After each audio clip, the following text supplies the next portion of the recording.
श्री रुद्र संहिता चतुर्थ खंड। पहला अध्याय। शिव पार्वती विहार।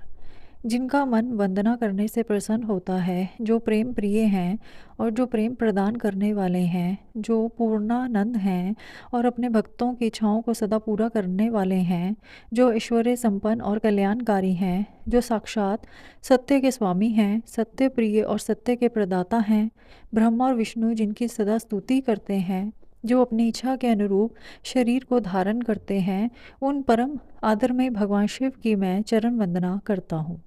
मुनि श्रेष्ठ नारद जी ने ब्रह्मा जी से पूछा, हे ब्राह्मण, आप समस्त देवताओं और प्राणियों का मंगल करने वाले हैं। हे भगवान, आप मुझ पर कृपा करके यह बताइए कि देवाधिदेव करुणा निधान भगवान शिव तो अत्यंत शक्तिशाली और समर्थ हैं, फिर भी जिस अभीष्ट फल की सिद्धि के लिए उन्होंने गिरजानंदिनी पार्वती से विवाह रचाया था, क्या वह पूर्ण हुआ? उन्हें पुत्र की प्राप्ति कब और कैसे हुई? तारकासुर का वध किस प्रकार हुआ? प्रभु, कृपया कर मेरी इन जिज्ञासाओं की शांति हेतु मुझे इनके बारे में विस्तृत रूप में बताइए। सूत जी कहते हैं, जब नारद जी ने यह पूछा तब ब्रह्मा जी ने प्रसन्नतापूर्वक भगवान शिव का स्मरण करते हुए कहा, नारद, जब भगवान शिव देवी पार्वती के साथ कैलाश पर्वत पर पधारे तब वहाँ सबने मंगल उत्सव किया। सभी खुशी में मगन होकर नृत्य कर रहे थे।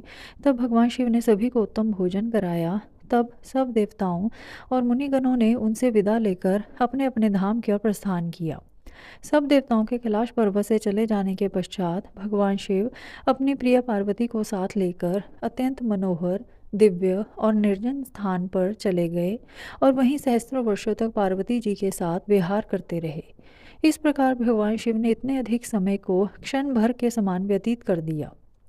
इस प्रकार समय तीव्र गति से व्यतीत होता जा रहा था, परंतु भगवान शिव का पुत्र अब तक उत्पन्न नहीं हुआ था।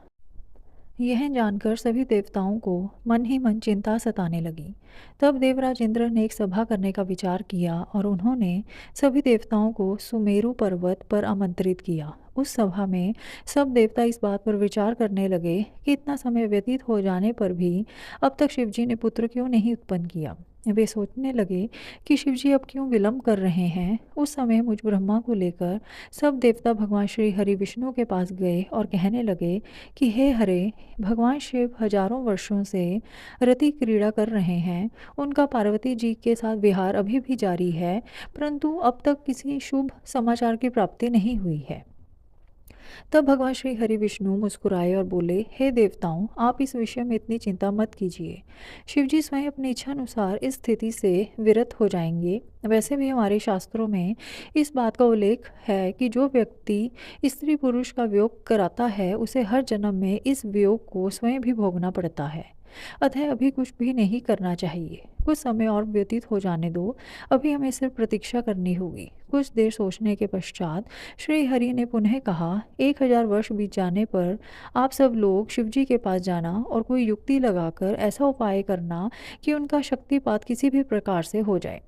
उसी शक्ति से हमें उनके पुत्र की प्राप्ति हो सकती है, परंतु इस समय आप सब देवता अपने अपने धाम को चले जाएं। भगवान शिव को अपनी पत्नी पार्वती के साथ आनंद पूर्वक विहार करने दें। सब देवताओं को समझाकर श्री हरि वैकुंठ धाम को चले गए। श्री हरि के चले जाने के उपरांत सब देवताओं ने अपनी चिंता त्याग दी और प्रसन्नतापूर्वक अपने अपने धाम चले गए।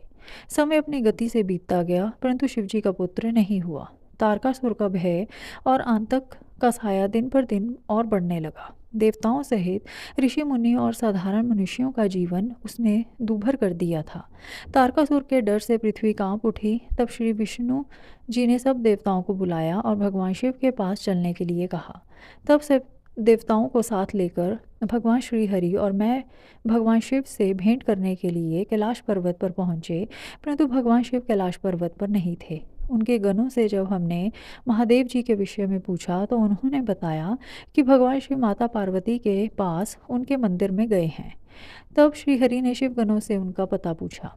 तत्पश्चात हम सब उस स्थान पर पहुँचे जहाँ त्रिलोकीनाथ भगवान शिव अपनी प्रिया के साथ निवास कर रहे थे। तब वहाँ उनके निवास के द्वार पर पहुँचकर सब देवताओं ने भगवान शिव का स्मरण कर उन्हें मन में प्रणाम कर उनकी स्तुति आरंभ कर दी।